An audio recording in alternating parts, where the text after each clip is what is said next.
ผมชอบพูดตลกว่าข้างหลังคือเหมือนครอบครัวข้างขวาคือเหมือนคู่ชีวิตข้างซ้ายคือเหมือนเพื่อนข้างหน้าคืออนาคตเรามองข้างหน้าอย่างเดียวได้ไหมได้ แต่ถ้าวันหนึ่งเรา lost แล้วลืมคนข้างหลังหรือคนอื่นเราล้มทีเจ็บนะพอมองย้อนกลับไปเห็นเด็กชายคนนั้นในความทรงจำเป็นไงบ้างเขาเติบโตมาไกลขนาดไหนในวันนี้นะครับโอ้เขาเติบโตมาไกลมากเขาเติบโตมาจนโปลืมเด็กคนนั้นไปแล้วอะแล้วโปเพิ่งกลับมาหาเขาใหม่อีกครั้งหนึ่งเพราะจริงๆแล้วอันนั้นมันเป็นความสุขของโปจริงๆงั้นว่ามันเหมือนมีช่วงคอนฟ lict นะถ้าอย่างนั้นมีนะผมแบบซัฟเฟอร์มากแบบไม่อยากตื่นเลยเพราะผมไม่อยากเจอจริงผมไม่ค่อยชอบเจอคนหรือแม้กับอีกหลายๆคนในข้อความก็เขียนมาส่งมาพร้อมของขวัญเลยแล้วเขาบอกว่าแบบขออยู่เป็นอย่างนี้ต่อไปนะเพราะการที่อยู่ได้เป็นตัวเองมันทำให้ฉันมีความสุขแล้วฉันก็อยากจะเป็นตัวเองมากขึ้นอย่างบางคนเขามีปัญหาแล้วพอเขาเห็นเราว่าเราแบบเมดิเทตเขาลองทำตามเราเห็นแววตาเห็นสีหน้าเขาแล้วเรารู้สึกว่าเขา appreciate จริงๆกับสิ่งที่เราทำทั้งที่เราไม่ได้ตั้งใจทำเพื่อให้เขาชีวิตดีขึ้นนะแต่เขาแค่เห็นเราทำแล้วเขาลองทำตาม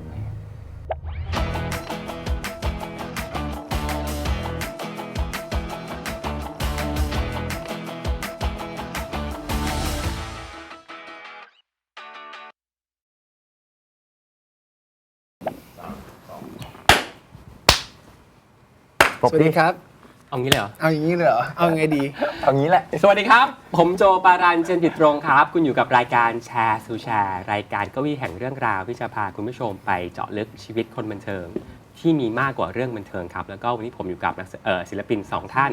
ซึ่งผมเชื่อว่าในปีที่ผ่านมาเนี่ยเขาเป็นจุดศูนย์กลางแรงสั่นสะเทือนอันนึงของวงการบันเทิงไทยเลยนะครับผมอยู่กับไมค์กับโบสวัสดีครับสวัสดีครับสวัสดีครับขอคุยเรื่องใหม่สุดของคุณก่อนผมเชื่อว่าในช่วงหลายๆเดือนที่ผ่านมาเนี่ยคำว่าแมนสวงเนี่ยเหมือนจะติดอยู่ในหน้าคุณ2คนเวลาคุณไปอีเวนต์ไปต่างๆมากมายก็จะมีคนโยนคำถามเรื่องนี้ทีนี้ผมคงต้องเล่าก่อนว่าคือทุกครั้งที่เห็นไมค์กับโปเล่าเรื่องนี้ครับเล่าเรื่องแมนสวงเราสิ่งหนึ่งที่สัมผัสได้คือความภูมิใจที่ออกมาจากสายตาตลอดเวลาในเรื่องของแบบวัฒนธรรมเรื่องโปรดักชันเรื่องความตั้งใจครับนั้นอยากให้เล่าเรื่องแมนสวงในวันนี้ในมุมมองของทั้งคู่อีกครั้งหนึ่งครับว่ามันพิเศษยังไงเรากำลังจะได้ดูสิ่งพิเศษขนาดไหนในความรู้สึกและการตั้งใจทำงานของคุณ2คนคือผมว่าสมมติถ้าเกิดย้อนไปในแบบ100-200 ปีก่อนเนี่ยคือการที่มันจะเป็นตัวเองมันยากมากครับแล้วยิ่งตัวละครที่ผมเล่นคือเข็มที่เป็นไพร่งั้นการเล่นชนชั้นทางสังคมอ่ะมันแทบลืมไปได้เลยทีนี้เขามีสิ่งที่เขาชอบอย่างหนึ่งคือการรำแล้วเขาดันบังเอิญไปได้แบบเจอพื้นที่หนึ่งที่เรียกว่าแมนสวงเนี่ยเขาใช้การรำในการไต่เต้าทางสังคมในการเลื่อนชนชั้นทางสังคมเข้าไปรำในบ้านนายนู่นนี่นั่นอะไรเงี้ยแล้วก็พอได้ไปเจอแมนสวงปั๊บเขาชอบความบันเทิงแล้วอะแล้วเขาได้ไปเจอที่แบบเฮ้ยอยากจะได้ทำในสิ่งที่ตัวเองอยากทำจริงๆโดยใช้สิ่งที่ชอบก็คือการรำเนี่ยแล้วทีเนี้ยพอเข้าไปปั๊บคือมันมีเรื่องราวที่มันเยอะมากซับซ้อนแล้วมันเลยทำให้เขาเริ่มค่อยๆโตขึ้นไปเรื่อยๆแล้วมันทำให้เขาได้เห็นว่าเฮ้ยจริงๆโอ้โหชีวิตมันแบบซับซ้อนมากกว่าการที่แบบว่าแบบเต้นกินลำกินแล้วก็เป็นแค่ไพ่ไปมากเลยอะไรเงี้ยแต่ว่าสิ่งที่ภูมิใจคือมันไม่ใช่แค่ตัวในเรื่องมันคือภูมิใจเรื่องโปรดักชันเรื่องทีมงานเรื่องมุมมองในการทำหรือแม้แต่ตัวนักแสดงเองทุกคนไงรู้สึกว่าได้ทำงานในโปรดักชันที่แบบเป็น international จริงที่ทุกคนตั้งใจและพร้อมที่จะเป็นตัวละครจริงก็ถ้าในมุมของนักแสดงก่อนก็มันเป็นเรื่องแรกเราก็รู้สึกว่าการได้ทำงานภาพยนตร์มันเป็นสิ่งหนึ่งที่เราใฝ่ฝันเรารู้สึกว่าการได้ทำงานภาพยนตร์ในช่วงไทมิ่งนี้ยิ่งยากเพราะว่าด้วยมันเป็นเหมือนซันเซ็ตเนาะ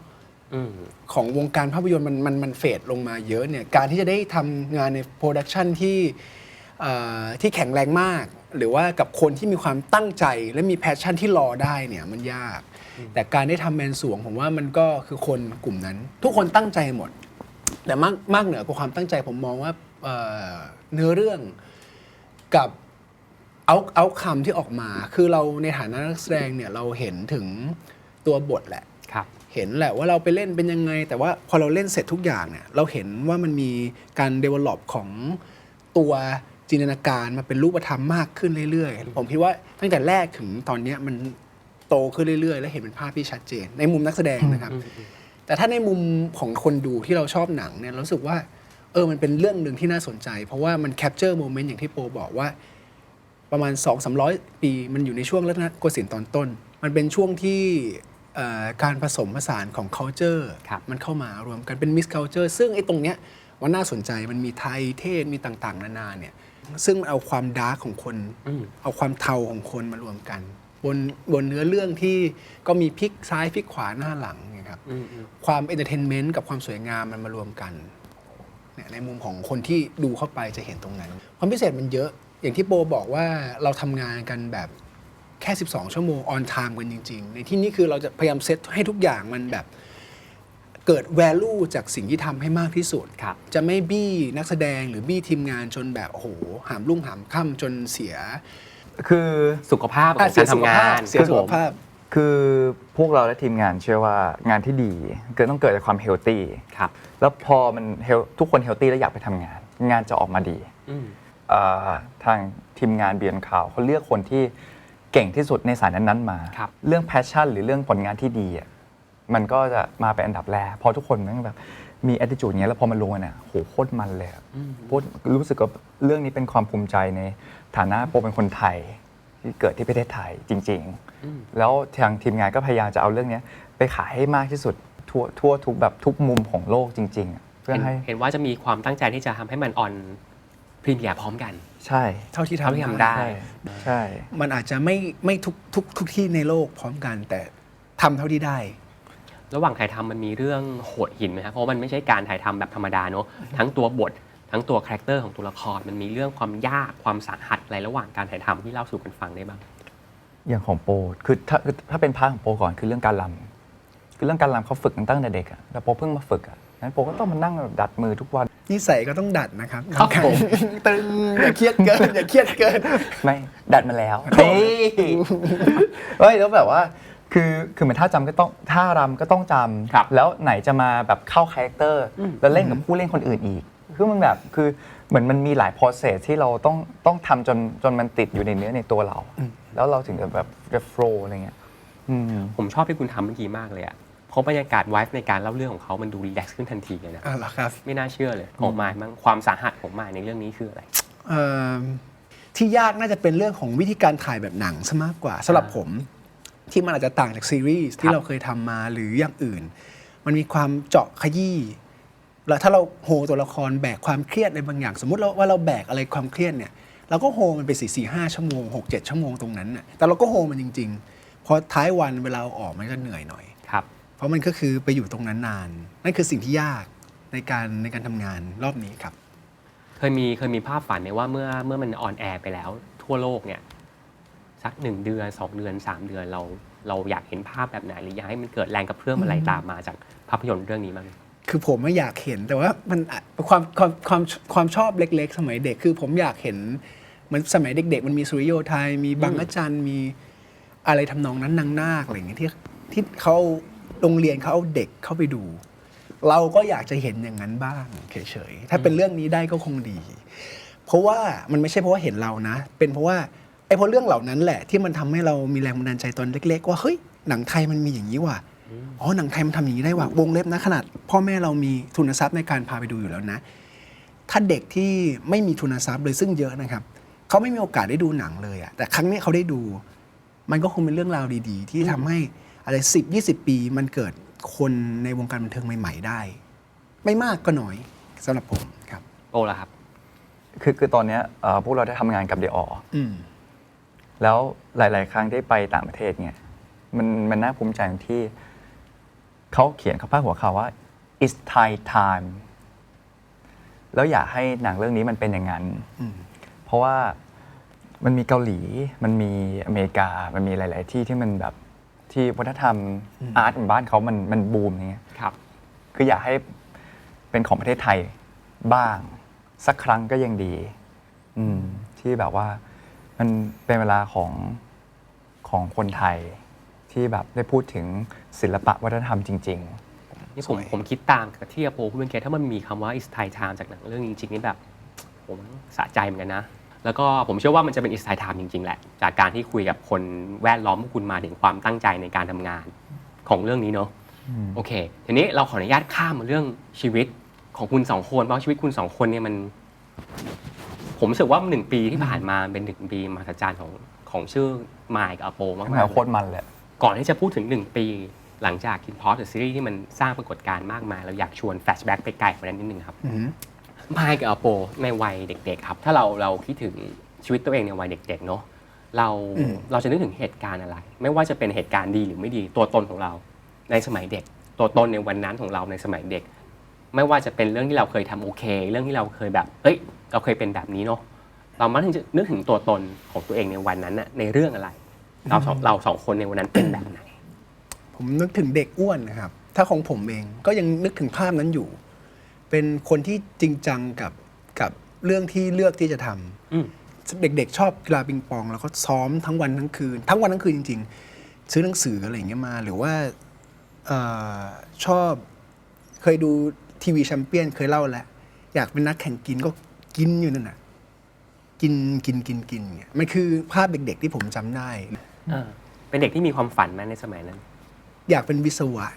ครับอยากจะเป็นทำวิศวะโยธาที่รับเหมาที1,000 ล้านอะไรเงี้ยเด็กๆนะแต่เรา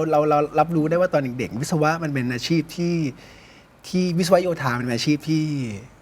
เขาได้รับผิดชอบสังคมได้ทำนั่นนู่นนี่แล้วก็ประมูลที่เป็น1,000 ล้านเราไม่รู้หรอกว่าเงินมันคืออะไรทำอะไรได้บ้างแต่รู้สึกว่ามันคือเมกะโปรเจกต์ตอนเด็กๆถ้าเราได้ทำมันคงดีกับบ้านเมือง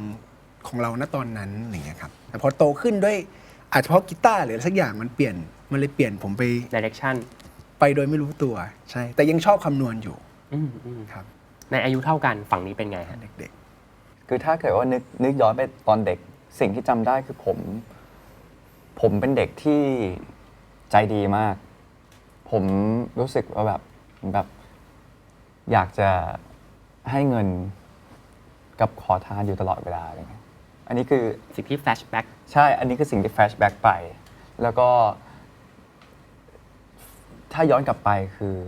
แบบอยากสร้างโลกอยากสร้างแอเรียหนึ่งขึ้นมายกตัวอย่างเช่นอยากซื้อที่ดิน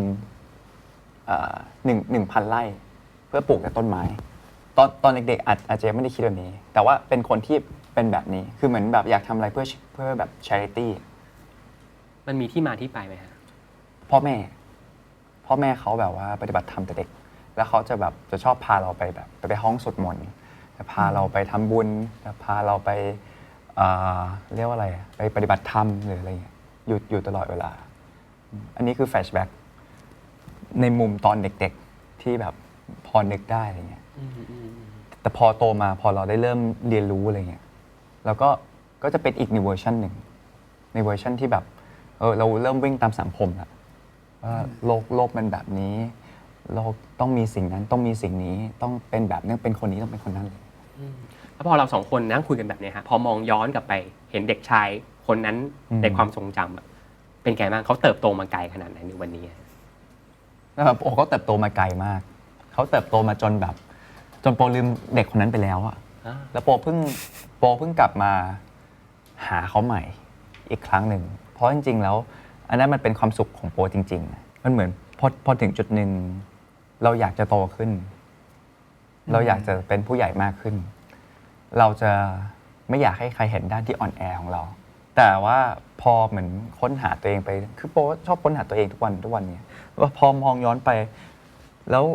รู้สึกว่าแต่ละที่ที่ไปหรือแม้แบบคนหลายๆคนที่เขาเจอเราเนี่ยพาร์ทที่เขาชอบเราจริงๆอ่ะมันคือพาร์ทแบบนั้นแต่มันจะออกมาบ้างโดยที่เราไม่รู้ตัวแต่พอเราได้แบบไปศึกษาจริงๆแล้วเฮ้ยจริงๆแล้วตัวตนเราจริงๆอ่ะ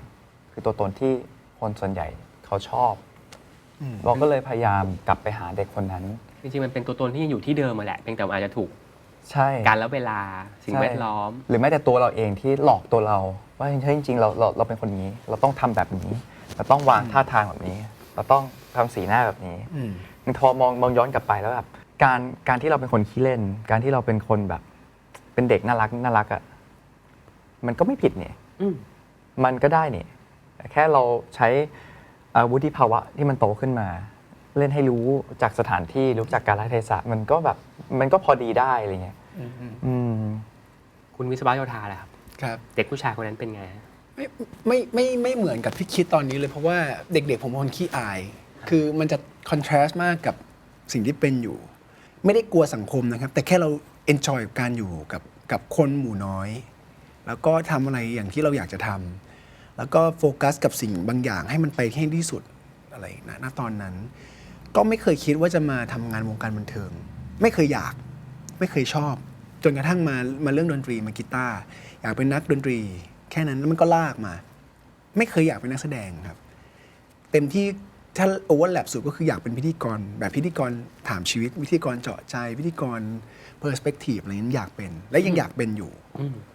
แต่ว่าในเวของการรับบทบาทที่แตกต่างไปไม่เคยคิด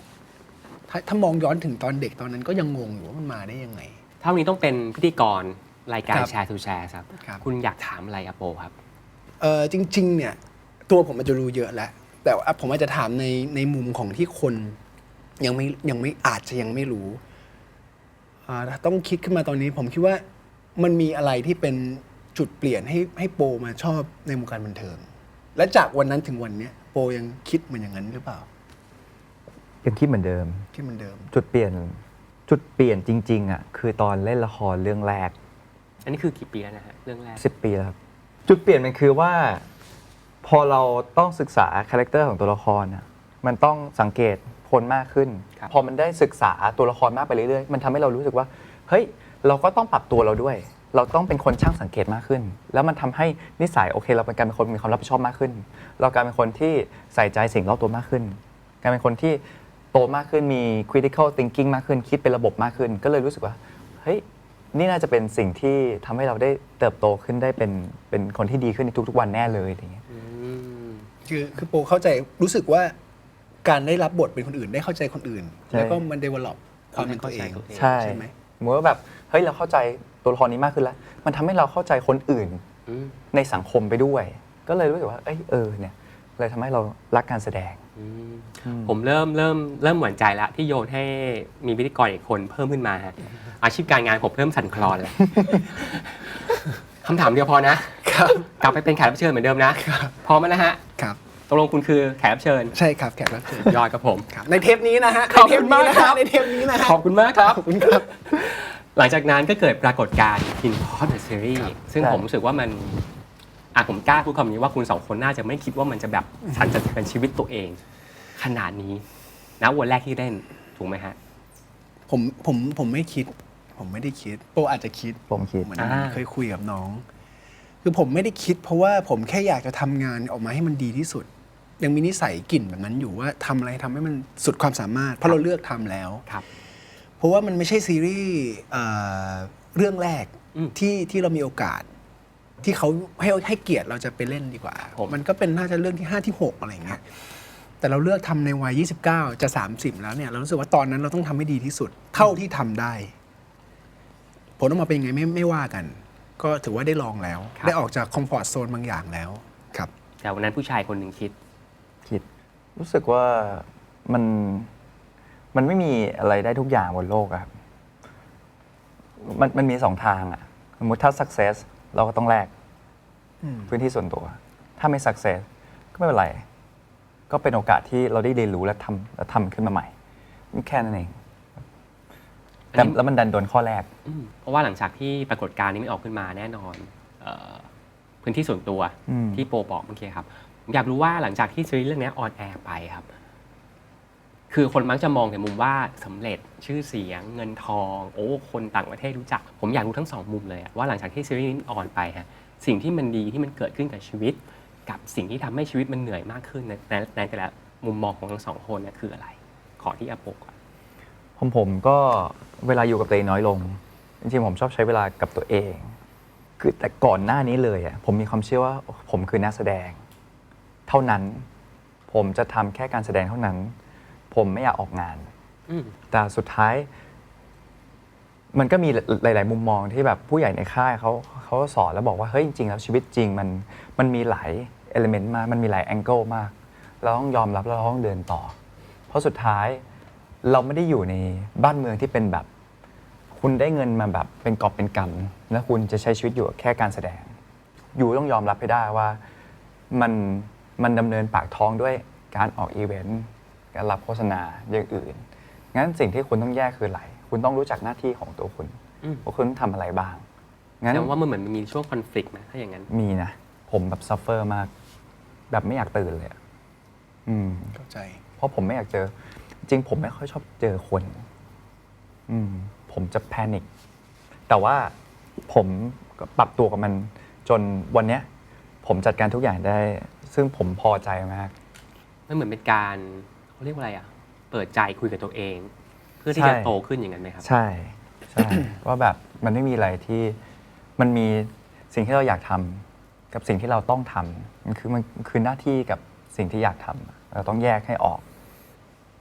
คุณสองคนแชร์เรื่องนี้กันบ้างไหมแชร์เวลาเราไม่สบายใจเวลาเราแบบเคยคุยกันช่วงแรกๆใช่ช่วงแรกๆแต่มันจะมี attitude คล้ายกันว่าอย่างที่เขาบอกเขาก็ชอบอยู่กับตัวเองผมก็ชอบอยู่กับตัวเองแล้วคุณสองคนดีลยังไงเวลาที่สมมติขึ้นไปบนเวทีแล้วนั่นคือแบบแสงแฟลชเสียงเรียกไม้อโปแน่นอนมุมนึงมันคือความสุขผมเชื่อมันคือความสุขแน่ๆกับพลังงานที่ได้รับกลับมาของผมไม่ได้เกิดขึ้นตอนที่จะต้องออนงานของผมเป็นฟีลแบบสมมุติถ้าออนงานปั๊บผมเป็นอีกคนได้เลยแบบมาเราทำทุกอย่างเต็มที่ได้หมดเลยพอลงจากเวทีไปแล้วคือผมจะเป็นตอนที่รู้คิวสมมติอีก3 วันข้างหน้าเราต้องมีสิ่งนี้เกิดขึ้นกับเราจินตนาการแล้วโหยแบบอะไรวะเนี่ยแต่พอถึงวันปั๊บไม่ได้คิดเลยก็แค่ทำให้เต็มที่เราถือว่าเขาให้เกียรติเราก็ต้องให้เกียรติเขาและเต็มที่เขาเราจะดูถูกหน้าที่ตัวเองไม่ได้กับไม้ล่ะครับแล้วแต่งานไปตามตรงมันมีงานที่อยากทำและไม่อยากทำครับถ้าไม่อยากทำก็มองเขาเป็นหน้าที่ซะถ้าอยากทำก็เอนจอยแค่นั้นเองก็จะเจออะไรใหม่ๆแต่สุดท้ายแล้วตั้งแต่วันแรกที่มาทำ KinPos The Series ครับมันคือการออกนอกคอมฟอร์ตโซนผมว่าหลักๆมันคือการบาลานซ์มันไม่ใช่ว่าเรามีหน้าที่แล้วเราต้องทำตามทุกหน้าที่สำหรับผมหรือว่ามีหน้าที่เราไม่ทำเลยมันคือการบาลานซ์เพราะชีวิตก็คือชีวิตอยู่ดีเรามีทั้งคนข้างหลังผมชอบพูดตลกว่าข้างหลังคือเหมือนครอบครัวข้างขวาคือเหมือนคู่ชีวิตข้างซ้ายคือเหมือนเพื่อนข้างหน้าคืออนาคตเรามองข้างหน้าอย่างเดียวได้ไหมได้แต่ถ้าวันหนึ่งเรา lost แล้วลืมคนข้างหลังหรือคนอื่นเราล้มทีเจ็บนะแต่ถ้าเราไม่ไปข้างหน้าเลยเราก็ไม่ไปไหนอย่างเงี้ยครับดังนั้นเซนเตอร์ที่เป็นเราเนี่ยเราควรจะบาลานซ์ให้ดีว่าตอนนี้อยู่ที่ไหนแล้วมีความสุขไหมกับสิ่งที่ทำถ้าไม่มีความสุขเราดีลกับมันได้ไหมแล้วอย่างที่2ที่บอกก็คือถ้าไม่ชอบก็มันคือหน้าที่ที่ make sense ด้วยนะแต่ถ้าที่ชอบก็ enjoy ไปกับพลังงานดีๆครับอย่างนั้นอยากรู้ความสุขในฐานะการเป็นนักแสดงคนระยะทางการเป็นนักแสดงของทั้งสองคนไม่เท่ากันครับแต่ว่าด้วยโชคชะตาอะไรก็แล้วแต่มันทำให้เรามาเดินด้วยกันในวันนี้ครับความสุขของการเป็นนักแสดงในวันนี้ของมายและโปมันสร้างให้เรามีความสุขขนาดไหนผมไม่รู้ว่ามันจะเป็นมุมมองของการแสดงการมีแฟนคลับการได้ชาเลนจ์ตัวเองการได้ออกจากคอมฟอร์ตโซนมันคืออะไรฮะในมุมของมายกับโปของมายก่อนมั้ง ผมว่ามันมองสำหรับผมจะคุยกับตัวเองบ่อยก็จะเห็นเป็น2มุมแหละมุมแรกคือ inside out ออกไปคือเรารู้สึกยังไงก่อนการที่เป็นนักแสดงรู้สึกว่ามันได้รู้จักตัวเองมากขึ้นตอนต้นนะครับแต่พอทำมาเรื่อยๆมันรู้สึกว่าเราได้ enjoy กับการไปเป็นอะไรสักอย่างที่เราไปอยู่ตรงนั้น enjoy กับโมเมนต์ตรงนั้นไม่ว่าทุกสุขดีใจเสียใจมันคือ enjoy ได้หมด enjoy กับอารมณ์ตรงนั้นได้หมดไม่รู้หลักจิตวิทยามันเป็นอย่างนั้นด้วยหรือเปล่านะครับแต่ว่ามันเป็นอย่างนั้นนี่คือความสุขส่วนตัวเวลาเป็นนักแสดงส่วนoutside ที่มันเข้ามากระทบเราเนี่ยไม่ว่าจะเป็นแฟนคลับหรือว่างานต่างๆมันก็มีทั้งดีไม่ดีแต่ส่วนใหญ่ต้องบอกเลยว่ามันคงหาพลังงานดีๆแบบนี้ไม่ได้ครับถ้าพูดถึงความสุขในการแสดงมันคือการที่แบบเข้าไปในความรู้สึกหนึ่งเพื่อถ่ายทอดให้คนหลายๆคนดูว่าเฮ้ยถ้าอยู่ไปประสบกับความรู้สึกเนี้ยอยู่จะเป็นแบบนี้นะผลลัพธ์จะเป็นอย่างนี้นะมันเหมือนเราเป็นตัวกลางแล้วเราเป็นคนทำให้ชีวิตคนอื่นมีความสุขมากขึ้นแค่เราทำสิ่งที่เรารักแล้วเขาเห็นเราเขาภูมิใจแล้วเขารู้สึกว่าเฮ้ยฉันต้องทำสิ่งที่ฉันรักบ้างอันนี้คือสิ่งที่แฟนๆได้พูดกับเรารู้สึกว่าอันนี้มันเป็นความสุขหรือแม้แต่การที่แบบแค่เราตั้งใจทำงานแล้วเราทำได้แน่นอนว่าพาร์ทเนอร์หรือคนอื่นที่อยู่ในค่ายเขาก็มีกำลังใจมากขึ้นเพราะเราเป็นคนตั้งใจทำงานเราเคยร่วมงานกับคนที่ไม่ตั้งใจทำงานเราจะหมดไฟ งั้นเราก็เลยตั้งใจทำงานมันเลยรู้สึกว่าเฮ้ยคนที่เขาต้องการไฟมันมีอยู่อีกเต็มไปหมด ไฟมันต่อกันได้ ใช่มันเลยแบบต่อมันเลยทำให้เราแบบมีชีวิตที่ทำงานได้ในแต่ละวันเลยเพราะการทำงานของคุณ2คนมันตอนวันนี้จริงๆผ่านมาสักพักใหญ่ๆแล้วที่มันไม่อยู่แค่ในเมืองไทยถ้าจริงๆ10 ปีที่ผ่านมาการเป็นนักแสดงไทยศิลปินไทยแล้วใช้คำว่า World Tour เนี่ยโอ้โหมันอาจจะแบบเป็นไปได้ยากมากแต่วันนี้คุณ2คนผ่านการ World Tour มาแล้วเลยอยากรู้ว่ามันมีเรื่องสนุกอะไรเพราะรู้ว่ามุมนึงคือไปทำงานเนาะมันมีเรื่องสนุกอะไรกับการเดินทางไปแบบหลายประเทศทั่วโลกขนาดนี้ในรอบ1 ปีกับ2 ปีที่ผ่านมาสนุกสุดในมุมโปรคือเฮ้ยสิ่งที่พวกเราทำแม่งเป็น international language ว่ะขนาดเราใช้ภาษาไทยอ่ะแต่เขารับรู้ได้ว่าเฮ้ยเรา enjoy สมมติว่ามันมีซีนบู๊บนเวทีเขาให้ enjoy กับการบู๊ของเรามากเราส่งความสุขถึงเขาจริงๆเพราะเราเชื่อว่าเรามีความสุขตอนทำอันนี้เป็นสิ่งที่รู้สึกว่าเจ๋งที่สุดแล้วในแต่ละวันที่ได้โชว์เสร็จปั๊บมันจะรู้สึกว่าแบบโหแม่งโคตร enjoy เลยว่ะแม่งแล้วโปรมองไปรอบตัวนั่นคือแบบทรัพยากร50 กว่าคนน่ะมันเป็นไปได้ยากมากที่จะพาทั้งหมดมาอย่างเงี้ยแล้วเสร็จปั๊บทุกคนดู enjoy แล้วทุกคนดูภูมิใจกันในตัวเองแล้วเรารู้สึกว่าโหแม่งยืนอยู่ท่ามกลางคนที่แบบภูมิใจกับสิ่งที่ตัวเองทำว่ะแต่ฟังกันนึกออกนะขบวนการแบบ50 คนจากคนไทยไปกำลังแสดงให้คนต่างชาติดูมันไม่ใช่เรื่องง่ายแล้วมันเหมือนแบบตลอดเวลาคือเราแบกความตั้งใจและแบบความคาดหวังมาพอเสร็จปั๊บเราก็อยากจะแบบเฮ้ยเราอยากผ่อนคลายเราอยากลืมอ่ะทุกคนก็ enjoy ก็ drink กันแล้วแบบเฮ้ยจบแล้ววันนี้แล้วภาพที่โปรเห็นแล้วโปรแบบโหแม่งทุกคนแบบเต็มที่แล้วแบบสุดปุ๊บแล้วแบบทุกคนแบบพร้อมที่จะแบบทิ้งตัวลงแล้วหมดแล้วมันคือความสุขที่แบบเฮ้ยฉันได้ทำสิ่งหนึ่งสำเร็จไปแล้วโดยการทำพร้อมๆกันทั้งแบบ50 กว่าคนแล้วแบบฉันขอแบบพักผ่อนอยู่ตรงนี้คือถ้าเกิดไปซูมดูแววตาความรู้สึกมันเป็นอย่างนั้นเลยคุณมายฮะความสนุกหันษาที่สุดของการไปโบว์ทัวร์คืออะไรมันคือทั้งหมดเลยที่มารวมกันน่ะแต่ผมนิยามเป็นคำดีกว่าว่ามันเหมือนเราไปเที่ยวต่างประเทศกับครอบครัวแล้วไปเจอญาติที่ต่างประเทศอ่ะแล้วไปปาร์ตี้ด้วยกันตั้งแต่ ตั้งแต่เวลาเราลงไปที่สนามบินแหละต้องบอกว่าแต่ละประเทศมีวัฒนธรรมของการส่งพลังงานต่างกันซึ่งทุกที่แฮปปี้หมดบางที่อาจจะใหญ่หน่อยบางที่อาจจะนุ่มนวลกว่าแต่สุดท้ายแล้วเราเห็นถึงแววตาของความสุขครับทั้งหมดทั้งมวลมันอยู่ในห่วงอ่ะถ้าเป็นไปได้อีกก็ยังอยากไปอีกเรื่อยๆก็เป็นความทรงจำที่ดีเรื่องปาร์ตี้ก็สนุกแต่สุดท้ายแล้วมันคือไปเที่ยวกับครอบครัวทุกโมเมนต์ทั้งก่อนออนและหลังมันคือความสุขทุกวินาทีจริงๆที่ไปครับมันเป็นโปรเจกต์ที่สร้างประสบการณ์ชีวิตอันเหลือเชื่อให้แบบมายกับโปงจริงเนาะมันเป็นโปรเจกต์ที่ถ้าใช้นิยามสั้นๆคือทำให้พวกเรามีวันนี้พอพูดถึงWorld Tour ครับสิ่งหนึ่งที่แน่นอนคือว่ามันไม่ใช่แค่แฟนคลับคนไทยมันมีแฟนคลับจากหลายประเทศเต็มไปหมดเลยครับแล้วเรารู้สึกว่ามันเป็นมวลพลังงานที่แบบมันจะมีกี่อาชีพหรือมันจะมีกี่คนที่แบบได้สัมผัสมวลพลังงานเหล่านี้เราเลยอยากรู้ว่าในมุมของมายโปครับกลุ่มก้อนเหล่านี้กลุ่มคนเหล่านี้มันสำคัญกับการทำงานหรือมันสำคัญกับพลังในวันนี้ของเรายังไงบ้างคือเอาให้เห็นภาพไม่ง่ายมันเหมือนแบบเวลาเราทำอาหารนะถ้าเกิดว่าแบบมันมีแค่2-3 คนแล้วแบบเขา appreciate กับ10 คน appreciate แน่นอน10 คนเรารู้สึกดีมากกว่าอยู่แล้วงั้นพอมันมีแฟนคลับแล้วยิ่งมีหลายชาติมันเลยทำให้เรารู้สึกว่าเรากำลังทำสิ่งหนึ่งไปเพื่อใครหรือทำไปทำไม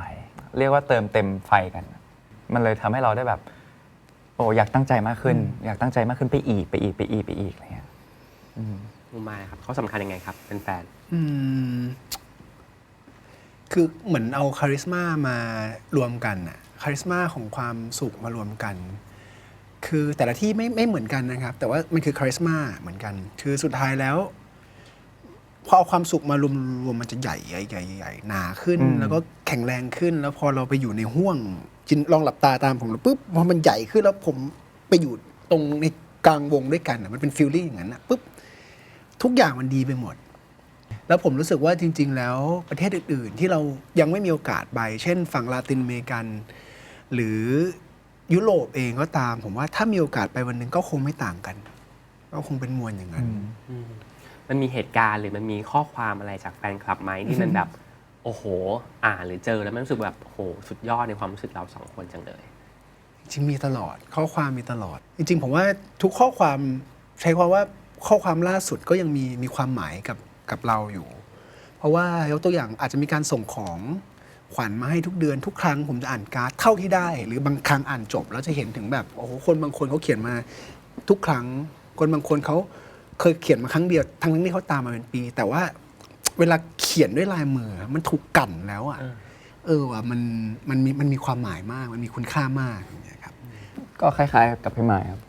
แบบเราได้อ่านข้อความหรือเขาแบบหรือได้เจอตัวแล้วเขาบอก ก็คือแบบอย่างบางคนเขามีปัญหากับที่บ้าน แล้วพอเขาเห็นเราว่าเราแบบเมดิเทตเนี่ยเขาลองทำตามเราเห็นแววตาเห็นสีหน้าเขาแล้วเรารู้สึกว่าเขา appreciate จริงๆกับสิ่งที่เราทำทั้งที่เราไม่ได้ตั้งใจทำเพื่อให้เขาชีวิตดีขึ้นนะแต่เขาแค่เห็นเราทำแล้วเขาลองทำตามอะไรเงี้ยหรือแม้กับอีกหลายๆคนในข้อความก็เขียนมาส่งมาพร้อมของขวัญเลยแล้วเขาบอกว่าแบบขออยู่เป็นอย่างนี้ต่อไปนะเพราะการที่อยู่ได้เป็นตัวเองมันทำให้ฉันมีความสุขแล้วฉันก็อยากจะเป็นตัวเองมากขึ้นเหมือนมันจุดประกายเราอะตลอดเวลาก ลายเป็นว่าเราเป็นผู้รับซะอย่างนั้น ใช่คือจริงๆ เหมือนรับส่งกัน มันคือการ give and take ครับจริงๆหลักๆ แล้วของโปกับผมมาทำงานบันเทิงเป้าหมายอาจจะต่างกัน แต่สุดท้ายแล้วมันก็คือได้เจอความสุขพวกนี้เหมือนกัน ซึ่งอย่างที่โปบอกไปเวลาเราเห็นคนที่เขาส่งสารกลับมาเขาดีขึ้นโตขึ้นแข็งแรงขึ้น ก็ถือว่าเรา ก็ถือว่าผมอะ achieve กับเป้าหมายในวงการบันเทิงแบบหนึ่งซึ่งเกินครึ่งไปแล้วอย่างเงี้ยครับ ผมเชื่อว่าตอนนี้คนที่ฟังอยู่น่าจะมีความสุขอยู่คนที่รักพวกคุณสองคนเนาะน่าจะมีความสุขอยู่ เช่นเดียวกับก่อนที่เราจะพาไปความรู้จักพวกคุณสองคนมากขึ้นครับรายการแชร์ทูแชร์เนี่ยส่วนหนึ่งของ รายการอะไรนะครับ แชร์ทูแชร์ครับคุณอย่า ไม่ เพิ่ง ใช่ไม่ใช่แฉอะไรใช่ คุณ ไหม อย่าเพิ่งที่เป็นพิธีกรนะครับ ไม่ปลอดภัยแล้ว ไม่ต่อครับโทษทีครับ แชร์ทูแชร์ครับนอกจากที่จะให้คุณสองคนมาแชร์แล้วเนี่ยจริงๆแล้วเราเชื่อว่ามีอีกหลายคนที่รู้จักคุณสองคนได้ดี เราก็เลยเชิญคนเหล่านั้นเนี่ยมาแชร์ถึงมายกับอโปในมุมมองของเขาให้เรารู้จักหน่อย แล้วก็นี่ก็คือคนพิเศษของพวกคุณสองคนที่อยากจะมาแชร์เรื่องราวคุณสองคนครับอโปก่อนไหมเริ่มจากอโปก่อน สวัสดีครับผมก็ถ้าถามถึงเรื่องอโปใช่ไหมครับสิ่งแรกที่นึกถึงนี่ก็จะนึกถึงความสุดของอโปเป็นคนสุดมากจริงๆนะสุดทุกเรื่องไม่ว่าจะเรื่องทำงานก็จะสุดมากออกกำลังกายก็สุดมากชอบเที่ยวก็จะสุดมากชอบเรื่องเสื้อผ้าชอบเรื่องสูทชอบเรื่องอะไรก็จะสุดแล้วเป็นคนที่โฟกัสและลงลึกกับสิ่งที่เขาชอบมากๆนะแล้วก็นึกถึงอโปนึกถึงความสุดเนี่ยแหละมีแต่เรื่องสุดอย่างเช่นผมมีครั้งหนึ่งเนี่ยคือนั่งคุยกันเล่นตอนหัวค่ำว่าแบบอยากล่องแก่งมันดูโปก็บอกไปดิไปเลยแล้วมันก็ชวนผมออกไปเลยแล้วเราก็จำได้ว่าขับรถกันไปตีหนึ่งออกจากบ้านตีหนึ่งแล้วก็ไปถึงที่ปราจีนบุรีประมาณแบบตีห้านอนกันชั่วโมงนึงมั้งแล้วก็ล่องแก่งกันเลย6 โมงเช้าเพียงเพราะว่าตอนหัวค่ำคุยกันว่าอยากล่องแก่ง สุดปะล่ะเนี่ยฮะก็ประมาณนี้ครับผมก็จริงๆมีอีกเยอะมากนะถ้าเกิดคุยก็คงอาจจะแบบชั่วโมงนึงไม่หมดนะครับผมก็ประมาณนี้แล้วกันนะครับผมนึกถึงอโปนึกถึงเรื่องความสุดครับและถ้าพูดถึงมุมน่ารักของอโปในมุมที่ผมได้เคยสัมผัสเองก็จะมีโปเป็นเพื่อนผู้ชายคนเดียวที่ไปปฏิบัติธรรมบางทีเขาก็จะมีชอบไปปฏิบัติธรรมแล้วก็กลับมาเนี่ยทุกครั้งเลยที่โปไปไม่ว่าจะไปทริปไหนเนี่ยโปก็จะกลับมาแล้วก็โทรหาผมแล้วก็บอกว่าเฮ้ยเพื่อนเอาบุญมาฝากอะไรเงี้ยก็น่ารักดีไม่ค่อยเห็นเพื่อนผู้ชายคนไหนที่แบบว่ามีแบบเอาบุญมาฝากกันอะไรเงี้ยแบบทุกทริปเลยที่เขาไปทำบุญครับผมนี่ก็เป็นเรื่องที่น่ารักมากครับ เท่าที่เราคุยกันก่อนที่มาสู่จะพูดเนี่ยมันคือสิ่งที่เขาพูดหมดเลยนะเรื่องความสุดของคุณ เป็นคนสุดทุกเรื่องอะไรคือล่องแก่งพูดต้องไปเลยฮะน่ะ ผมรู้สึกว่าสมมติถ้าบอกว่าเฮ้ยไปญี่ปุ่นกันไหมเดี๋ยวไปคืนนี้เลยก็จองตั๋วแล้วไปคืนนี้ อย่างนั้นเลยเหรอ ใช่เพราะรู้สึกว่าสมมติถ้ามันไม่มีพรุ่งนี้หรือวันอื่นล่ะแค่นั้นเองแล้วผมใช้หลักการนี้กับทุกเรื่องบางเรื่องก็เวิร์กบางเรื่องก็ไม่เวิร์กอย่างเรื่องอดอาหารหรืออะไรพวกเนี้ยผมก็กระเพาะทะลุเป็นที่เรียบร้อยไปแล้ว ก็ไปหาหมอก็ไปฮีลอะไรเงี้ยคือผมจะแบบเพิ่มหนักลดน้ำหนักให้มันได้เข้ากับตัวละครที่ผมอยากจะเป็น หรือว่าอยากจะใช้งานกับร่างกายมันคือผมไม่ค่อยถนอมร่างกายกับจิตใจเท่าไหร่พอโตขึ้นมาก็เริ่มกลมกล่อมมากขึ้นจากแบบหลายๆคนที่เขาแบบสอนมาจะไปพี่เดนเบียร์คราว เราเห็นความสุดในมุมเขาชัดเจนเลยไหมฮะว่า ก็ประมาณนั้น แต่ว่าไอ้เรื่องเวลาที่ไปเลยเนี่ยอาจจะไม่เห็นบ่อย เพราะว่าตารางอาจจะแน่นนิดนึง ใช่ ก็จะไม่ได้เห็นมูที่แบบโอ้ไปเลย เพราะว่าอีกวันหนึ่งมันต้องมาทำงานซะส่วนใหญ่นะครับ แต่ก็สุดอยู่ดี ก็คอนเซนเทรตหรือว่าโฟกัสลึกครับเวลานั่งสมาธิอะไรอย่างเงี้ยก็นั่งสุดเหมือนกัน คือสมมติว่าพรุ่งนี้ต้องออนงานนัด 6-7 โมงเงี้ยแล้ววันนั้นน่ะแรกๆเนาะประมาณ5 ทุ่มตี 1เที่ยงคืนแล้วอะกลับไปมันเหลือเวลานอนประมาณนะรวมแต่งตัว6 ชั่วโมง สิ่งแรกที่ทำคือผมก็เตรียมละอาบน้ำก็ไม่อาบเดี๋ยวอาบพรุ่งนี้ทีเดียวเนี่ยปุ๊บนอนปุ๊บสักพักไม่ได้ยินเสียงฮึมฮัมอ่ะดูเวลาอีกทีโอ้โหมันตี 1เสร็จแล้วเขายังนั่งสมาธิอยู่เลยก็คือเขาต้องนั่งตลอดแล้วเขาเวลานั่งไม่ได้นั่งแค่10 นาทีอะนั่งเอาให้มันสุดใช่ไหมยังทำน่าจะยังทำ อยู่ทุกวัน ยังทำอยู่ทุกวัน ผมรู้สึกว่ามันสำหรับมาโปมันไม่น่าใช่รูทีนเนี่ยแต่มันน่าจะเป็นคุณค่าอะไรบางอย่างที่เราทำมันทุกวัน ผมเชื่อเรื่องจิตใจมากผมจะเชื่อเสมอว่าใจนำกาย ต่อให้ร่างกายไม่ไหวแค่ไหนแต่ถ้าใจเราได้มันก็จะทำได้อยู่ แล้วมันมีหลาย ๆ ครั้งที่มันพิสูจน์ทำให้ผมเห็นว่า ถ้าเกิดว่าเราจิตดีแล้วเราอยากทำแล้วจิตมันว่างเราทำได้ทุกสิ่งที่เราอยากจะทำเรื่องทุกผลงานที่ผมทำมาอย่างแมนสวงเนี่ยผมอยากสื่อสารอะไร ผมต้องรู้สึกก่อนที่ผมจะพูดคำนั้นออกไป หรือจะแสดงออกไป เพราะผมเชื่อว่าต่อให้เขาไม่เข้าใจภาษาไทยเขาต้องเข้าใจว่าผมอยากจะสื่อสารอะไรงั้นผมเชื่อเรื่องจิตใจมาก ผมก็เลยต้องเคลียร์มันทุกวัน อย่างหลาย ๆ คนที่บินไปตามที่นั้นที่นี่แบบทัวร์อย่างเนี้ยหลายคนอาจจะจำไม่ได้ว่าเฮ้ยเราตื่นมาแล้วเราอยู่ที่ไหน แต่ผมจะเซตจิตใจว่าเฮ้ยเราอยู่ตรงนี้เวลานี้เดี๋ยวนี้เราอยู่ที่นี่ เพื่อบอกตัวเองว่าเรากำลังอยู่ตรงนี้อย่าอยู่ที่อื่น เพราะงานที่ทำมันแบบ เราต้องเป็นคนหนึ่งที่เราต้องพยุงคนอื่น อันนี้คือวิธีคิดของโปสมมติว่าวันนี้พี่มายไม่พร้อมต้องพยุงเขาได้ด้วยสมมติเมื่อวานโปไม่พร้อมมันต้องมีเหลือไว้เพื่อให้ไปด้วยกันได้เราจะไม่ทิ้งใครไว้ข้างหลังคือมันจะไม่เวิร์กอะถ้าเกิดว่าวันนี้พี่มายทำงานคนเดียวแต่เราแบบไม่เอาแล้วอะไรเงี้ยมันไม่ได้มันเป็นงานกลุ่มผมรู้สึกว่ามันมีอีกไม่กี่ช่วงเวลาในชีวิตหรอกที่เราจะได้ทำงานกับใครสักคนแล้วมันเข้ากันถ้าผมอยากทำงานคนเดียวผมกลับบ้านไปผมก็ได้อยู่คนเดียวได้ทำงานคนเดียวแต่ณวันนี้เรามีพาร์ทเนอร์ที่ไม่เข้ากันเราก็แฮปปี้ครับทำงานกับเขาคือคนหนึ่งคนนั้นที่แบบเป็นพาร์ทเนอร์ที่ดีกับเราใช่ถ้างั้นคือผมจะไม่ได้น้อยใจหรือว่าแบบเสียใจว่าเฮ้ยเขาไปทำงานเดี่ยวหรือเราทำงานคือผมไม่ได้สนใจผมรู้สึกว่าทุกอย่างมีที่เหมาะสมและเป็นจังหวะของมันจริงๆผมตั้งใจเก็บไอ้ก้อนนี้มาเป็นให้ทายให้คุยกันนี่แหละแต่ว่าเรื่องของความสัมพันธ์เรื่องของการเป็นพาร์ทเนอร์เมื่อกี้นี้อาโปพูดถึงมายประมาณนึงแล้วว่าเขาเป็นพาร์ทเนอร์ที่สำคัญและมันหาได้ยากที่ได้เจอคนเราทั้งที่ทำงานในวงการนี้มานานด้วยเนาะถามมายมั่งคนที่นั่งข้างๆสำคัญกับเราอย่างไงถ้าในพาร์ทของการทำงานก่อนก็จริงๆแล้วอย่างที่โปบอกไปครับว่าการที่ทำงานร่วมกับใครสักคนเนี่ยมันไม่ได้ง่ายหรือยากขนาดนั้นแต่การที่ทำกันได้ยาวๆเนี่ยเป็นเรื่องที่ยากเรื่องที่น่าสนใจอย่างที่โปบอกแหละว่าอาจจะมี mindset ที่เหมือนกันจริงๆไม่เคยมานั่งคุยกันหรอกว่าเฮ้ยมันต้องพยุงไม่พยุงอะไรอย่างเงี้ยแต่ว่าพอเราไปออนหรือไปเจอเรื่องราวอย่างเงี้ยมันจะรู้ว่าเฮ้ยไอ้นี่สติไม่มาแล้วว่ะมันมีเหตุการณ์นั้นจริงๆใช่ไหมมีไอ้นี่ต้องแบบมีบ่อยโปอะไรตอนนี้พี่ก็จะไม่ไหวแล้วมันจะมีบางครั้งเราก็ต้องไปต่อแล้วก็ต้องดึงน้องไว้หรือบางทีเราเองก็ไม่ลอสเราก็ไม่รู้ตัวนี้ก็ต้องดึงอะไรเงี้ยอันนี้ก็ดึงกันแต่ว่าจะไม่ได้บอกมันจะไม่มีการบอกว่าเฮ้ยช่วยไม่มีการบอกเราจะเห็นแล้วมันจะซัพพอร์ตกันเองเพราะจังหวะโปกับพี่มายคนละจังหวะโปเป็นคนเดินเร็วมากพี่มายเป็นคนเดินและคิด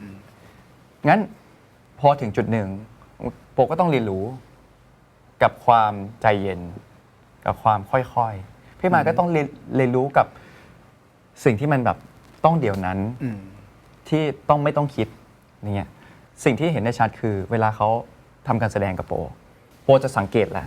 เพราะโปว่าโปถนัดกว่า โปรสังเกตว่าท่าไหนเขาไม่ไหวหรือเขา lost แล้วจะคอยมองแล้วเราซัพพอร์ตเขาเลย แต่เขา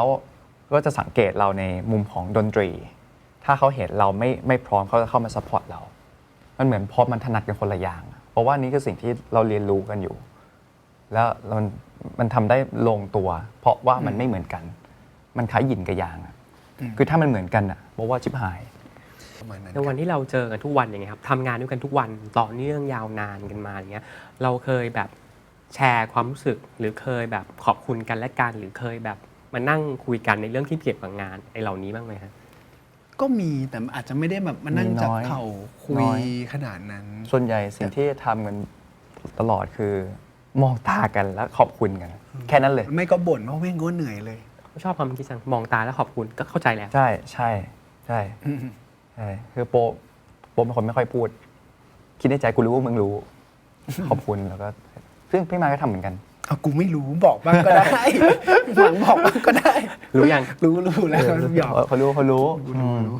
มีแขกเชิญพิเศษคนหนึ่งที่จะเล่าถึงอโปครับ รอแล้วครับ เชิญเลยครับ คนนี้คือ สวัสดีค่ะถ้าถามว่าความทรงจำที่มีกับอาโปคืออะไร ต้องบอกว่าพี่คิดถึงเด็กผู้ชายที่ตั้งใจแล้วก็จริงจังกับทุกๆอย่าง แม้กระทั่งเรื่องเล็กๆ เรื่องเล่นๆ โปก็พร้อมจะจริงจัง โปจำได้ไหมครั้งหนึ่งพี่เคยบอกโปว่าเอ้ยโปพี่อยากจะไปยิมมาช่วงนี้อ้วน โปบอกว่าไงพี่พุธถ้าจะไปยิมเดี๋ยวโปเป็นเพื่อนเพราะท่าเนี่ยมันต้องถูกนะพี่พุธรู้ป่ะถ้าทำท่าผิดเนี่ยมันจะไม่ได้อะไรเลย พี่คิดในใจอโปเธอเป็นพระเอกได้ข่าวเธอจะมาสอนฉันไปยิมทำไมอ่ะฉันมีเทรนเนอร์ส่วนตัวอยู่แล้ว อันนี้คิดในใจ กลัวน้องเสียใจก็โอเคอโปไปด้วยกันได้ปรากฏพอพาอโปไปวันนั้นอโปสอนพี่ทุกอย่างตั้งแต่ขึ้นไปยืนบนลู่วิ่งตั้งแต่แบบสปีดในการวิ่งอโปจำได้ไหมคะพี่พูด3 นาทีแรกต้องสปีดนี้หลังจากนั้นค่อยลดสปีดลงแล้ววิ่งไปอีกสัก3 นาทีค่อยสปีดขึ้นมาอีกพี่พูดวางเท้ายังไงเท้าตำแหน่งเท้าต้องเป็นแบบนี้พี่พูดท่าแขนไม่ถูกการหายใจพี่พูดการหายใจต้องจริงคือต้องจริงจังไปทุกอย่างเลยความจริงจังของโปในวันนั้นโปรู้ไหมเทรนเนอร์พี่แอบมากระซิบถามพี่พูดครับน้องคนนี้เขาไม่ได้เป็นพระเอกเฉยๆครับเขาแบบเขามีจ็อบเป็นแบบเทรนเนอร์อยู่ที่ไหนหรือเปล่าโปเทรนเนอร์พี่ถึงกับต้องถอยเทรนเนอร์พี่ขาดความมั่นใจไปเลยเพราะว่าเจอความจริงจังและตั้งใจแล้วก็ความรู้จริงของอโปด้วยอันนี้คือแบบแค่เรื่องเล่นๆนะเพราะฉะนั้นเรื่องงานไม่ต้องห่วงอโปจริงจังมากสมมุติได้งานสักชิ้นเนี่ยโปจะเอาและโทรมาแล้วพี่พุธเนี่ยโปได้รับบทนี้มานะบทนี้คาแรคเตอร์เป็นแบบนี้โปคิดว่านะเสื้อมันควรจะเป็นแบบนี้ไหมพี่พุธเสื้อผ้าเขาอะเนาะแล้วแบบบอกว่ามันควรจะมีแบบท่าประจำบุคลิกเขาไงเพราะว่าอาชีพเขาเป็นแบบนี้นิสัยเขาน่าจะเป็นแบบนี้รองเท้าเขาว่าพี่พุธรองเท้าเขามันน่าจะเป็นแบบสีน้ำตาลอย่างงี้คือต้องบอกโปอันนี้เธอเป็นพระเอกแล้วเธอเป็นผู้จัดคือเขาจินตนาการไปเผื่อผู้จัดอะเผื่อฝ่ายเสื้อผ้าเผื่อไปหมดทุกอย่าง คือพอเขารับงานสักชิ้นเขาจะอินกับมันแล้วก็รักมันมากพี่ว่าใครได้ทำงานกับอาโปจะสนุกนะคะเพราะว่าเขามีอารมณ์ร่วมแล้วเขาก็รักงานทุกชิ้น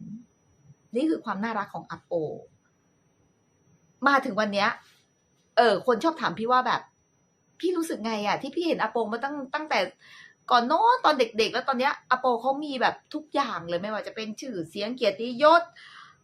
ความดังเงินทองโอกาสดีๆที่เข้ามาเยอะแยะไปหมดรวมถึงที่สำคัญที่สุดเลยที่เขาบอกกับพี่เสมอคือแบบเขาดีใจที่แฟนคลับอะรักเขาหลายคนอาจจะมองว่าทุกอย่างที่เขาได้รับมาในตอนนี้เนี่ยมันคือความโชคดีแต่สำหรับพี่นะคะที่รู้จักอาโปมาคุยกับอาโปมารู้ว่าอาโปมีความฝันอะไรรู้ว่ากว่าจะมาถึงจุดเนี้ยอาโปทำอะไรมาบ้างความตั้งใจความมุ่งมั่นความพยายามความอดทนทุกอย่างที่อาโปมีให้กับงานแต่ละชิ้นเนี่ยมันเลยทำให้อาโปมาถึงจุดนี้พี่ว่านี่คือรางวัลที่โปสมควรจะได้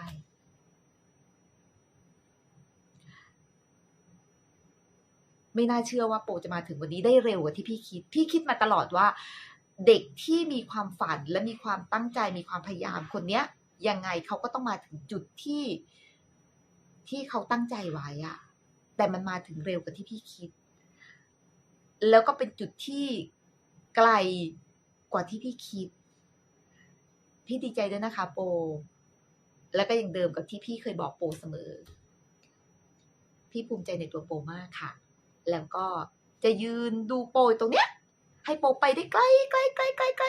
ไกลกว่านั้นอีก เป็นกำลังใจให้เสมอนะคะ แล้วเจอกันบ๊ายบาย พี่พุดเดิ้ลครับ ดูรู้สึกไงอะโป เห็นภาพตัวเองตอนเด็กจนถึงวันนี้ว่าเราเป็นคนงั้นจริงๆด้วย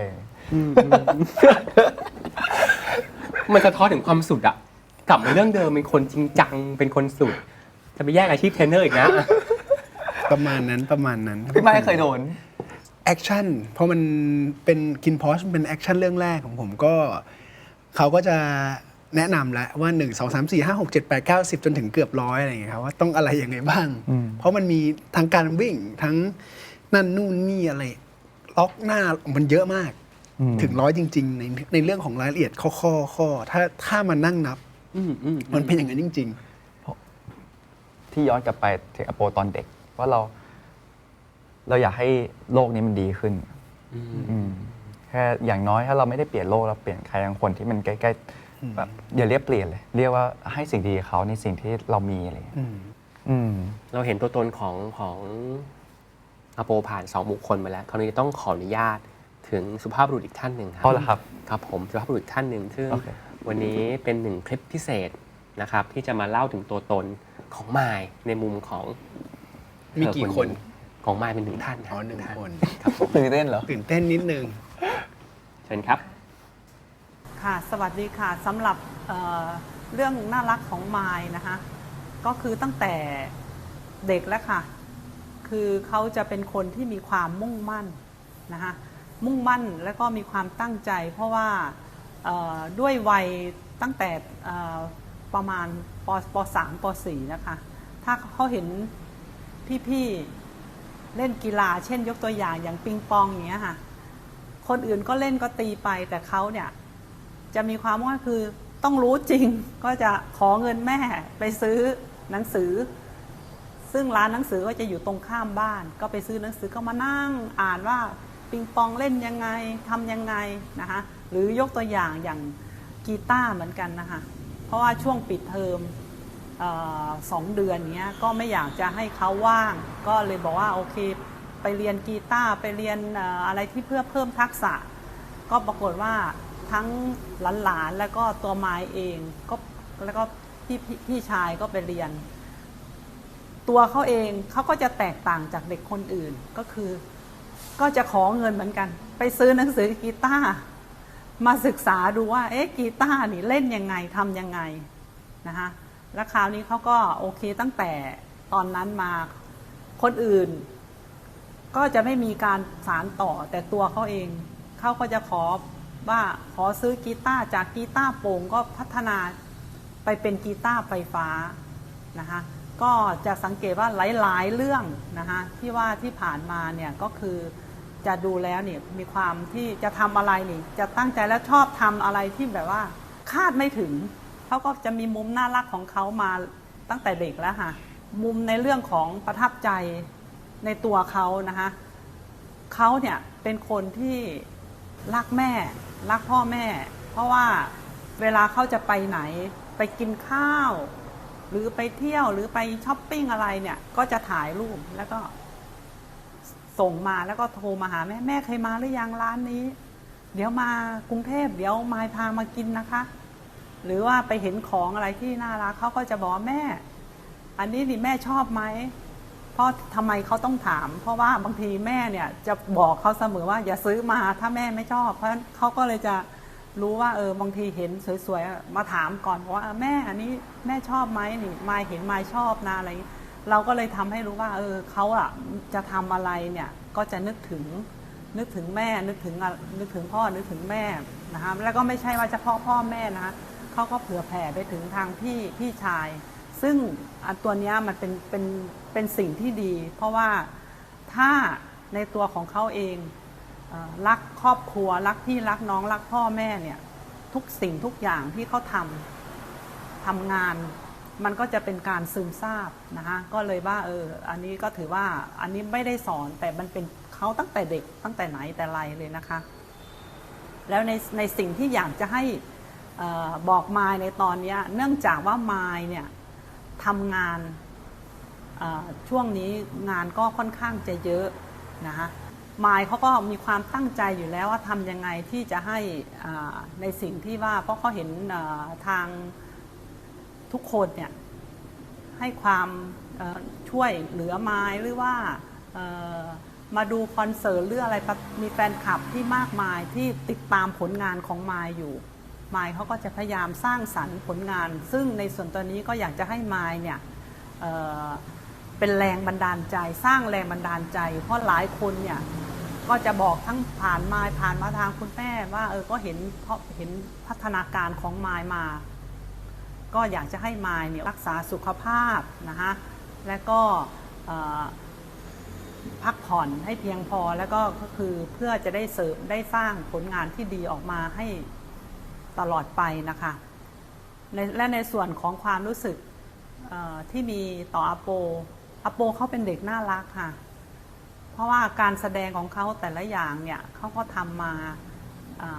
ในเป็นธรรมชาตินะคะแล้วก็มีความสามารถมากก็อยากจะฝากบอกเขาว่าโอเคก็ให้เขารักษาสุขภาพเหมือนกันนะคะเพราะว่าหนทางมันยังอีกยาวไกลนะคะเพราะฉะนั้นก็คือว่าถ้าเรามีสุขภาพแข็งแรงก็โอเคทุกอย่างมันก็จะเดินไปในสู่จุดเป้าหมายนะคะค่ะสวัสดีค่ะ สวัสดีค่ะด้วยนะ ขอบคุณครับ คุณแม่น่ารักมากเลยนะ ขอบคุณคนดูจากทางบ้านด้วยนะครับ แล้วคุณแม่พูดเก่งด้วยนะ ครับพูดก็เก่งดีครับเขิน เพิ่งได้ฟังแม่ให้มายพูดยาว สิ่งที่เรารู้มาคือว่าถึงแม้ว่าการทำงานของมายเนี่ยอโปเนี่ยตารางมันจะแน่นขนาดไหนแต่ในแต่ละเดือนน่ะมายจะมีเซตวันเพื่อที่จะกลับ ก็พยายามเสร็จกลับไปหามากับไปหาครอบครัวอะไรอย่างเงี้ยครับอย่างที่โปบอกอนาคตแม้กระทั่งพรุ่งนี้มันไม่แน่นอนเราเคยเจอเรื่องอะไรอย่างงี้มาอยู่แล้วว่าอีกวันหนึ่งมันเปลี่ยนทุกอย่างไปได้เลยอย่างเงี้ยครับดังนั้นถ้ามีโอกาสก็กลับไปแชร์ให้เขาเห็นหน้าเราบ้างอาม่าหรือที่บ้านอะไรอย่างเงี้ยครับทั้งหมดทั้งมวลมันทำให้เรารู้สึกว่าเราอยู่ในพื้นที่ปลอดภัยผมว่าคนเรามันต้องการอะไรสุดท้ายแล้วไม่ได้วาไรตี้มากหรอกมันแค่ต้องการอิสระและความปลอดภัยครับแล้วครอบครัวให้เราได้แน่นอนคือความปลอดภัยอย่างน้อยก็ทางใจดังนั้นสิ่งที่เป็นอยู่ตอนนี้คือเรื่องพวกนั้นครับและเหมือนที่ผมกลับบ้านไปเพราะว่าก็อยากคืนเขาเหมือนกันแบบอาม่าเริ่มอายุเยอะแล้วพ่ออะไรก็ตามก็ไปคืนความสุขบางอย่างแชร์ความสุขทางใจให้เขาได้เห็นหน้าอย่างน้อยเขาก็สบายใจที่เห็นเราอย่างนี้ครับครั้งหนึ่งอโปเคยบอกว่ามายเนี่ยเป็น good combination เป็นความ แตกต่างที่ลงตัวเราเลยอยากรู้ว่าเรื่องอะไรที่แบบสองคนเนี่ยฮะมันเหมือนกันที่สุดและแตกต่างกันที่สุดไหมถ้าเหมือนที่สุดคงจริงจังเหมือนกันมั้งครับทำอะไรน่าจะจริงจังที่เราคุยมาพักนึงใหญ่ๆเนี่ยเราเห็นชัดว่าความจริงจังตั้งแต่เด็กของอโปเลยหรือผมก็ตามก็อย่างที่แม่บอกแหละครับเพราะมันเป็นสัญชาตญาณดิบวงเล็บก็คือสันดานอย่างนั้นนะกับการที่มันห้ามไม่ได้ที่ต้องจริงจังกับเรื่องที่เลือกที่จะทำมันมีตรงนี้เหมือนกันส่วนที่ไม่เหมือนกันคงเป็นเรื่องสัพเพเหระซึ่งผมว่าสิ่งที่ไม่เหมือนกันเลยคือจังหวะการเดินไอ้ตรงนี้ผมเดินเร็วมากผมเป็นคนทำทุกอย่างเร็วมากผมเป็นคนแบบถ้าตัดสินใจแล้วทำเลยพี่มายตัดสินใจแล้วอาจจะมีคิดซ้ายคิดขวาคิดซ้ายคิดขวาคิดซ้ายคิดขวาวันนี้คุณพูดหญิงกับยางใช่โปขาดสิ่งที่เขามีเขาอาจจะต้องแชร์สิ่งที่โปมีเหมือนกัน มันเลยแบบต้องเรียนรู้กันคิดเล่นครับเนื่องจากว่าคุณสองคนมีคนหนึ่งเคยเป็นบาร์เทนเดอร์มาก่อนเราอยากรู้ว่าวันแรกที่เจอกันน่ะความรู้สึกเราอะของอีกฝ่ายมันน่าจะเป็นเหมือนเครื่องดื่มเมนูไหนเพราะอะไรผมว่าเขาเป็นแอปซินที่ไม่ได้ใส่แม้กระทั่งน้ำตาลจุดไฟด้วยซ้ำคือแอปซินเพียวๆที่กรอกปักแล้ว เอาไปเลย มันมีความพุ่งบางอย่างมันมีความรุนแรงบางอย่างอยู่ในนั้นสูงมากครับ วันนี้ยังเป็นเมนูนั้นอยู่ไหม เปลี่ยนไปเยอะก็คงเป็นกลิ่นของแอปซินมันจางด้วยซ้ำวันนี้ผมรู้สึกว่าเขาเหมือนรัมมากกว่า แต่แล้วเป็นรัมที่ on the rock ในที่นี่คือมันไม่ใช่แบบ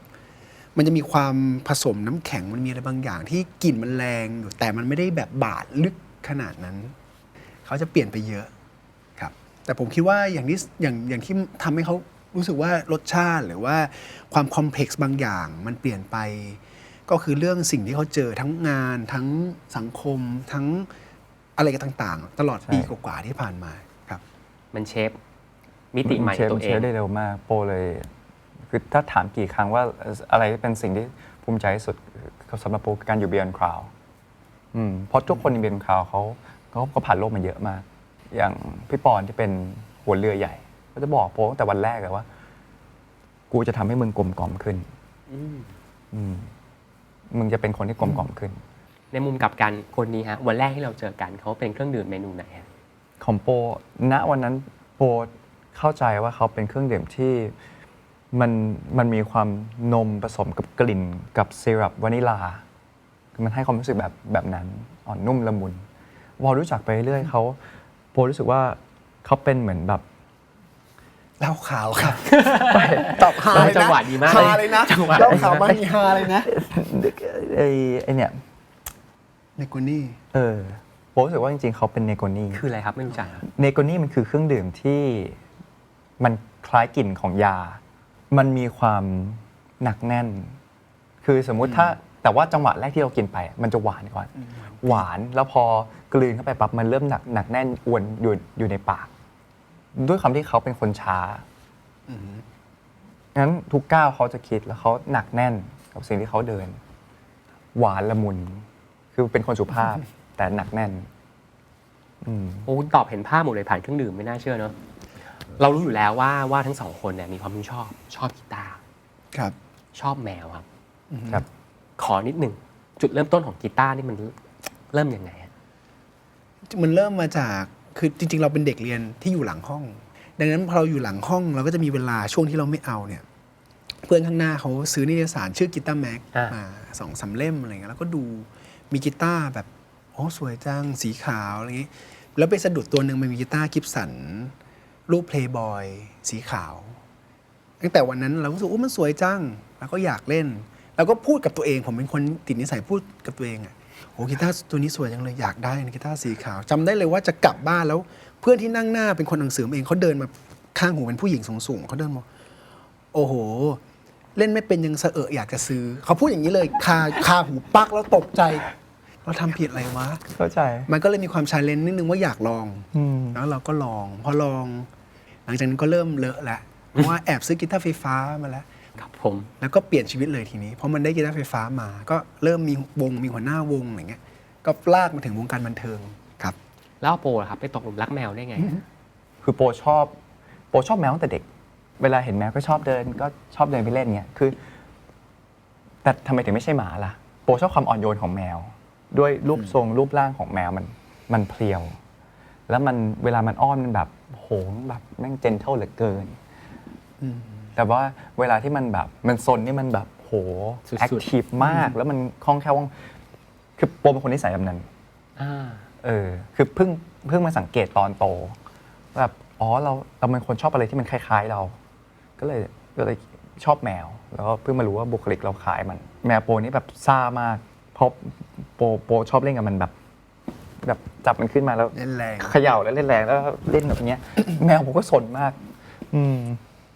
เวลามีความทุกข์อะไรเคยบ่นให้แมวฟังมีแล้วก็แบบแมวชื่อมิวก็แบบเอามันมานอนตรงอกแล้วก็แบบก็ลูบหัวแล้วแบบมิวครับวันนี้เหนื่อยจังเลยแต่ว่ามิวน่ารักมากแบบหอมหน่อยสิอะไรเงี้ยแววตามันคือมันไม่เข้าใจสิ่งเราพูดหรอกแต่มันสัมผัสคลื่นพลังงานที่เราส่งไปถึงมันได้แล้วแววตามันก็มองเราโดยที่มันไม่ได้ปฏิเสธเราว่ามันจะไม่ฟังหรืออะไรด้วยซ้ำมันเหมือนแบบเหมือนเราคุยกับตุ๊กตาแล้วตุ๊กตาไม่เคยปฏิเสธเรามันเหมือนแบบเราก็เลยรู้สึกว่ามันมีคนรับฟังเรา มันมีใครบางคนที่ยังเข้าใจเราอยู่ก็เลยมันรักแมวมากผมคิดเล่นๆนะครับถ้าสมมติมี Beyond Cloud ทำหนังเรื่องหนึ่งที่เป็นเรื่องราวของผู้ชายที่หลงรักกีตาร์มากกับผู้ชายเจ้าของแมว1 ตัวเอาแบบเร็วๆเลยมันน่าจะเป็นหนังหรือละครแบบไหนเรื่องราวเป็นแบบไหนและจบยังไงสำหรับโปมองว่ามันเป็นหนังโรแมนติกคนหนึ่งที่ชอบกีตาร์มากแล้วเขาไม่เคยเปิดเผยตัวเองเพราะจริงๆเขามีมุมที่อ่อนโยนแล้วพอเขาได้เจอคนที่เชื่อในความอ่อนโยนของสัตว์แล้วมันก็แอบสอบกันแล้วมันเปิดมุมนั้นให้เขาเห็นแล้วหรือแม้แต่กับแมวเองที่แบบคนที่เลี้ยงแมวที่ได้เห็นถึงความมุ่งมั่นในการทำอะไรสักอย่างแล้วมันบอกว่ามันคุณจะแก้บทอะไรไหมฮะโอ้พล็อตเราต่างกันเยอะเหมือนกันนะทีแรกผมเห็นเป็นเรื่องของหนังดราม่าผมเห็นถึงความดราม่าของนี้โรแมนติกมาฝั่งนี้เดี๋ยวเรามาจูนกันทีหลังแล้วกัน แต่ผมเห็นถึงความดราม่าของการที่เราได้ทำในสิ่งที่เรารักแต่กว่าเราจะได้ไปเอนจอยกับมันเราเทคไทม์ประมาณหนึ่งกว่าจะได้ไปลิ้มรสตรงนั้นน่ะนึกออกไหมครับแต่ระหว่างที่เราลิ้มรสไปแล้วก็ไปเจอเรื่องราวอื่นๆของคนที่พาราเรลคล้ายๆกันแต่เขาใช่มีความอ่อนโยนเกี่ยวกับสัตว์เข้ามาอย่างเงี้ยเราก็ได้เรียนรู้ถึงการพัฒนาความคิดซึ่งกันและกันอันนี้คือพล็อตเรื่องนะที่ผมจินตนาการเห็นปุ๊บแล้วก็เดเวลลอปไปแต่ต้นเรื่องมันอาจจะสตาร์ทด้วยที่ว่าไอ้ผู้ชายคนนั้นน่ะซึ่งมันแก่แล้วมันกำลังเล่นกีตาร์แล้วร้องเพลงบางอย่างให้เด็กสักคนหนึ่งฟังซึ่งเด็กคนนั้นก็หน้าเหมือนผู้ชายคนนี้แล้วก็ฉากตัดไปเล่าย้อนแฟลชแบ็กไปหานึกออกไหมครับมันเป็นวิธีการอะไรอย่างเงี้ยที่ผมเห็นภาพในหัวแต่ว่ามันจะมีความดรามาติกอยู่ในนั้นโอเคมันอาจจะผ่อนด้วยเรื่องของผู้ชายอีกคนหนึ่งเนี่ยครับก่อนอื่นผมชอบในการคุยนี้ทั้งหมดเลยมันบียอนจากที่ผมคิดมาเยอะมากในสารภาพตรงๆแชร์ดูแชร์อยากจะให้แขกรับเชิญครับแชร์เรื่องอะไรก็ได้ในชีวิตของเขาเป็นเรื่องมันเป็นคำถามสุดท้ายนะอาจจะเป็นเรื่องเล็กเรื่องใหญ่จากช่วงชีวิตการผจญภัยของคุณที่ผ่านมาไม่ว่าจะ1 ปีย้อนหลัง30 ปีเกือบ30 ปีย้อนหลังมันมีเรื่องเล็กเรื่องใหญ่หรือสิ่งที่คุณรู้สึกในตอนนี้ที่อยากจะแชร์ออกไปเป็นเรื่องอะไรไม่ต้องเหมือนกันก็ได้ครับสำหรับผมนะขิงเลยทันทีไม่ผมชอบหยอกคือผมแบบว่าอย่าเรียกแชร์เลยเรียกเล่าให้ฟังดีกว่าเพราะว่ามันเป็นสิ่งที่ผมกำลังจัดการกับตัวเองอยู่คือเหมือนณวันนี้เรามาอยู่จุดนี้แล้วอะแล้วเรากำลังจะเดินทางไปต่อคือมันก็สูงมากแล้วแหละในมุมมองของเราแต่เราต้องเหมือนจัดการตัวเองว่าเราพร้อมหรือยังกับในสเต็ปต่อไปในชีวิตนิสัยอะไรบ้างที่เราอยากมีอยู่ในตัวนิสัยอะไรบ้างที่เราไม่อยากมีอยู่ในตัวทั้งหมดเนี่ยเป็นสิ่งที่เราอยากมีมาตั้งแต่แรกหรือเปล่าหรือเราไปเรียนรู้จากใครมาหรือใครเอามาใส่เราเพราะว่าเขามองว่ามันดีงั้นวันนี้เป็นวันที่ต้องเลือกแหละว่าเราจะเก็บอะไรมาบ้างมันคือต้นไม้ที่แบบเราต้องเริ่มปลูกต้นที่เราอยากให้มันโตในพื้นที่ของเราจริงๆสักทีคือบางต้นมันสวยนะแต่มันไม่เหมาะกับเราลำบากคมต้นไม้หรือมีดเขาเนี่ยบาดใช่มาซะเนียบช่วยตอบปิดรายการเท่ๆผมหน่อยครับยากแล้วล่ะครับดูเขาสะใจนะต้นไม้หรือมีดวะเนี่ยโอเคก็คือถ้าให้แชร์คอมฟอร์ตโซนเป็นสิ่งสำคัญแต่ว่าเราต้องรู้จักบาลานซ์กับสิ่งที่มันเป็นสิ่งที่เราไม่รู้ด้วยมันจะทำให้เกิดอะไรใหม่ๆขึ้นในชีวิตนะครับเพราะถ้าวันนั้นผมยังชิลไม่อยากจะออกจากคอมฟอร์ตโซนมาลอง KiNPorsche The Series เนี่ยผมว่ามันอาจจะไม่เป็นอย่างนี้อย่างน้อยก็กับผมคนหนึ่งแต่การได้ลองออกมาทำอะไรใหม่ๆมันเปิดและได้ตอบสนองสิ่งที่เราต้องการมากที่สุดการส่งต่อความสุขให้คนและสิ่งที่สำคัญที่สุดที่อยากจะแชร์ผมแค่รู้สึกว่าในชีวิตนี้มันต้องมีสักครั้งหนึ่งที่สะดุดแล้วครั้งที่สะดุดมันอาจจะเป็นครั้งที่น่าจดจำมากที่สุดครับประมาณนั้นคมพอไหมฮะพูดไปเรื่อยใช้ได้แต่เข้าใจเขามันเหมือนแบบในวันนั้นที่ผมผ่านเหตุการณ์ตามมาแล้วพอมองวันนี้ณวันนั้นที่เราไม่ชอบทำสิ่งหนึ่งเลยแต่มันส่งผลทำให้เราได้เรียนรู้ในวันนี้ทำให้เราไม่กลับไปตกหลุมเดิมเพราะเราเคยผ่านมาแล้วณวันนั้นอะไรเงี้ยมันเหมือนแบบกับกลายเป็นแบบมันบียอนไปอีก ครับ ว่ามันได้มากกว่าที่เราเคยฝันไว้อืม วันนี้ต้องขอบคุณเวลาของอโปกับไมค์มากจริง ขอบคุณ นะ เหมือนกัน ข ครั อบ บคุณมากๆวันนี้ได้รู้จัก2คนเยอะขึ้นด้วยหวังว่าคนดูและแฟนจะรู้จักทั้ง2คน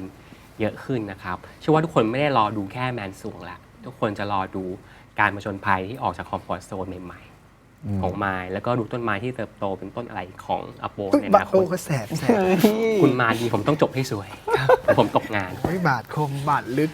ขอบคุณสำหรับเวลาในวันนี้นะค ข รั อบ คุณครับ แล้วก็รอคุยกันใหม่ในโอกาสหน้า เชื่อว่าได้คุยแน่ๆนะครับ ครับ ขอบคุณมากๆ มากๆเหมือนกันครับ ขอบคุณมากๆ ครับ ขอบคุณครับ ขอบคุณครับ